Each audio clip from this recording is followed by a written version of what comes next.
દિલ્હી વિધાનસભાની ચૂંટણીમાં બીજેપી પોતાના ઉમેદવારોની ઘોષણા આજે કરે તેવી સંભાવના છે, જે અંગેનો નિર્ણય આજે કેન્દ્રીય ચૂંટણી સમિતિ અને સંસદીય બોર્ડની બેઠકમાં લેવામાં આવશે. તો વળી સૂત્રોના કહેવું છે કે બીજેપીમાં જોડાયેલી દેશની પહેલી મહિલા આઈપીએસ અધિકારી કિરણ બેદીને બીજેપીની મુખ્યમંત્રી પદના ઉમેદવાર તરીકે ઘોષણા કરવામાં આવે તેવી શક્યતા છે. ઉમેદવારોની પસંદગી કરવા માટે પીએમ નરેન્દ્ર મોદી અને બીજેપી અધ્યક્ષ અમિત શાહ પણ આ બેઠકમાં હાજરી આપશે.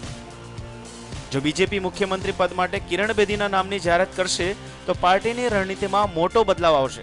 ઉલ્લેખનીય છે કે આ પહેલા બીજેપીએ જમ્મુ કાશ્મીર, મહારાષ્ટ્ર, હરિયાણા અને ઝારખંડમાં વિધાનસભાની ચૂંટણીમાં મુખ્યમંત્રી પદના ઉમેદવારની જાહેરાત નહોતી કરી.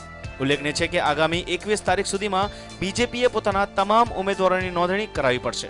તો વળી આગામી 7 ફેબ્રુઆરીના રોજ દિલ્હીમાં મતદાન યોજાવાનું છે.